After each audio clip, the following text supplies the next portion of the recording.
So in a couple of months, we're going to have The Collection, which is the sequel to The Collector.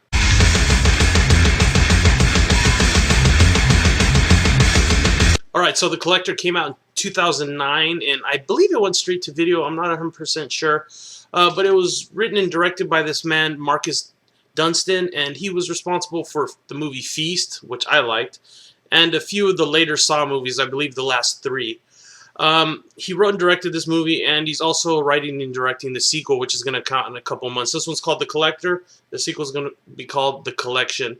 The movie stars Josh Stewart. You might recognize him from The Dark Knight Rises. He was Bane's right-hand man, the head mercenary under Bane. Let me get to the story. First of all, the main character, and he is basically casing this house while he's doing handiwork on it. The house is being remodeled, so there's all these different crews working on it. He's casing the house, and you find out, that the guy's a jewel broker or something like that. So he's going to go back and break into the house when the family's on vacation and get this rare gem the guy has in his safe. So he's basically a cat burglar. He owes money to people, all this stuff. And when he breaks into the house, turns out there's something else going on in the house, and the Collector is waiting for him, basically. The Collector's had, already captured people in this house, and the whole house is booby-trapped.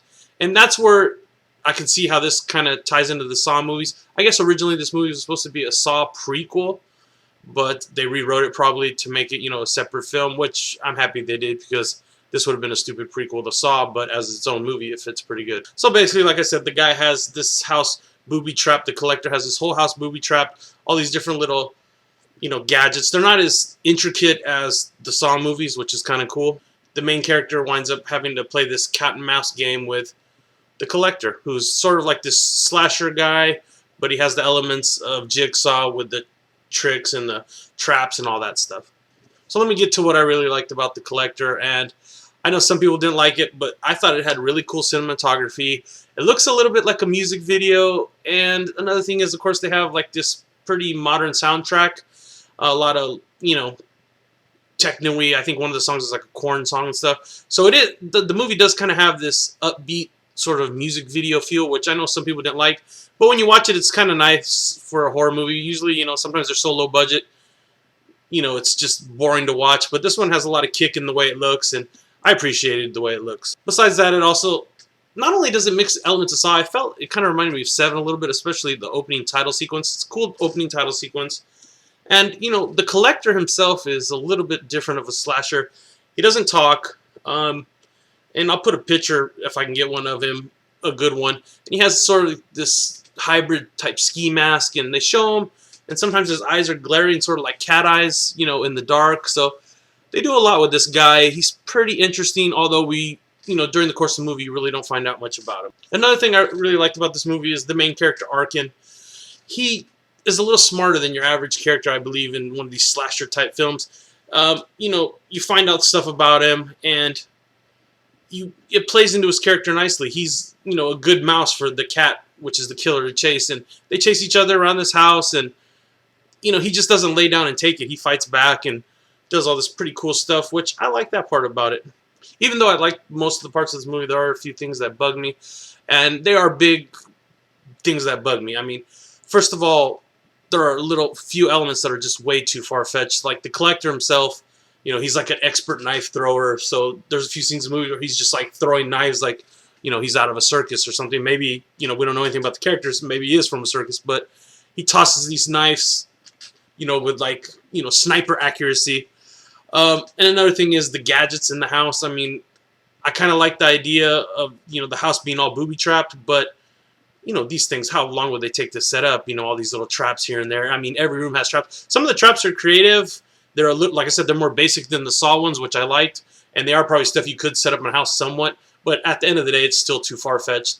But that being said, it's a horror movie, so you have to really, suspend your logic for a little bit to enjoy the movie. And if you can do that, it's an awesome movie. There's some great kills. The Collector's a pretty cool slasher hybrid guy.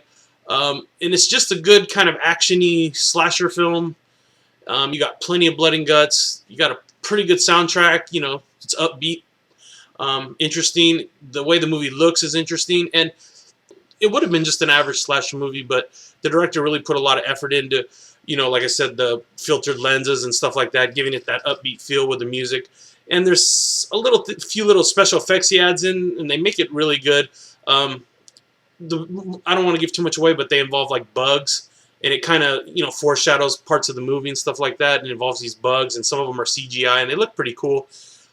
Really good. So I'm gonna give it 3.5 out of 5. I would have gave it 4, but I think that some of the elements are a little far-fetched. I mean, there's one scene too where, of course, the guy's trying to yell for help and there's thunder going off in the back. It's raining, and just there's a few too many convenient things, and the devices in the house, like I said, they're a little far-fetched. But if you're in the mood for a really good action slasher type horror movie, you're gonna get your blood and guts, all that stuff. Classic movie. I think in the future people will look back on this and probably think it's a pretty good movie. 3.5 out of 5. Check it out, especially before the sequel comes out, because I think the sequel is going to be, going to kick the action up a few notches. I've seen some of the stills, and it's looking really good. It's going to be called The Collection. This one ends perfectly for a sequel, so they're going to go right into the sequel with the same main actor, same director, same writer. So hopefully, maybe we'll get a good trilogy out of this, or at least 2 good movies. All right, guys, as soon as the new one comes out, I'll have a review for that one too. See ya.